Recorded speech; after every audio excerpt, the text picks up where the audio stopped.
இப்படி ஒரு விஷயத்த நான் இன்றைக்கி பண்ணுவேன்னு சத்தியமா எதிர்பார்க்கவே இல்ல. ஆனா, இன்னைக்கு எதிர்பாராததை எதிர்பாருங்கள் அப்படிங்கிற மாதிரியான ஒரு ஃபீலிங் தான் எனக்கு இருந்தது.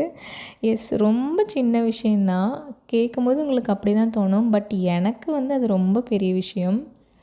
அது என்னன்னு பார்த்தீங்க அப்படின்னா, அஃபிஷியலாக ஒரு மீட்டிங்க்காக திருப்பூர் வரைக்கும் போக வேண்டியது இருந்தது. நார்மலாக எங்கள் வீட்டில் வந்து ஒரு பெருந்துறை வரைக்கும் போகணும் அப்படின்னாலே என்னை வந்து வீட்டில் விட மாட்டாங்க. வேண்டாம் பஸ்ஸில் போ அப்படின்னு தான் சொல்லுவாங்க. இன்றைக்கி ரொம்ப டிலே ஆயிடுச்சு, பஸ்ஸும் ஒன்றும் வரவே இல்லை அப்படிங்கிறனால சரி வண்டியிலே விட்டுருவோம் அப்படின்னு சொல்லிட்டு வீட்டுக்கு சொல்லாமையே நான் வந்து ஈரோட்லேருந்து திருப்பூர் வரைக்கும் 2 வீலரில் போயிட்டு வந்தேன். ரொம்ப சேஃபாக பத்திரமா போயிட்டு பத்திரமா வந்துட்டேன்.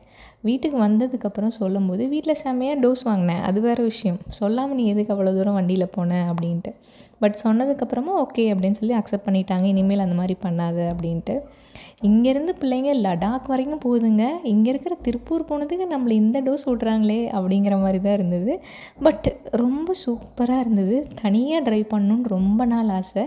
அந்த ஒரு சின்ன ஆசை வந்து இன்றைக்கி நிறைவேற்றியாச்சுங்கிற ஒரு மன திருப்தியோட நேத்திக்கு ஃபுட் பிளேட்ஸ் பார்த்துட்டீங்க. இன்றைக்கி காலையில் ஃபாஸ்டிங், ஸோ சாப்பிட்ல. மத்தியானம் சாப்பிட்ல. ஈவினிங் கரும்பால் குடித்தேன். 2 நாளாக ஃப்ரூட்ஸ் வாங்கிட்டு வர சொல்லிகிட்டே இருக்காங்க. மறந்து போயிடுறேன். இன்றைக்கும் வழக்கம் போல் மறந்துட்டேன் டயர்டில். என்னடா நைட்டுக்கு சாப்பிட்றதுன்னு சொல்லி ரொம்ப பசியோடு வீட்டுக்கு போனால் அம்மா பரோட்டாவும் குருமாவும் தான் வச்சுருந்தாங்க. பரோட்டா சாப்பிடக்கூடாது தான், பட் இருந்தாலும் ரொம்ப பசி. அம்மாவோட இந்த குருமா என்னோடய பர்சனல் ஃபேவரட். ஸோ வேறு வழியே இல்லாமல் இன்றைக்கி 2 பரோட்டாவை சாப்பிட்டு ஃபுட் பிளேட்டை வந்து கம்ப்ளீட் பண்ணிட்டேன். அப்புறம் ஒரு முக்கியமான விஷயம், உங்களில் யாராவது நான் போன மாதிரியே வீட்டுக்கு சொல்லாமல் ஒரு லாங் ட்ரைவோ ட்ரிப்போ போயிருந்தீங்கன்னா அந்த எக்ஸ்பீரியன்ஸ் எப்படி இருந்தது, அதோட மெமரிஸ் எப்படி இருந்ததுன்னு மறக்காமல் எனக்கு கமெண்ட் பாக்ஸில் ஷேர் பண்ணுங்கள். நானும் கண்டிப்பாக படிச்சுட்டு உங்களுக்கு வந்து ரிப்ளை பண்ணுறேன். ஸோ இந்த வீடியோ உங்களுக்கு பிடிச்சிருந்தது அப்படின்னா லைக் பண்ணிவிட்டு உங்கள் ஃப்ரெண்ட்ஸ்க்கும் ஷேர் பண்ணி கொடுங்க. அப்படியே நம்ம சேனல்லையும் இன்ஸ்டா ஐடியும் ஃபாலோ பண்ணிக்கோங்க.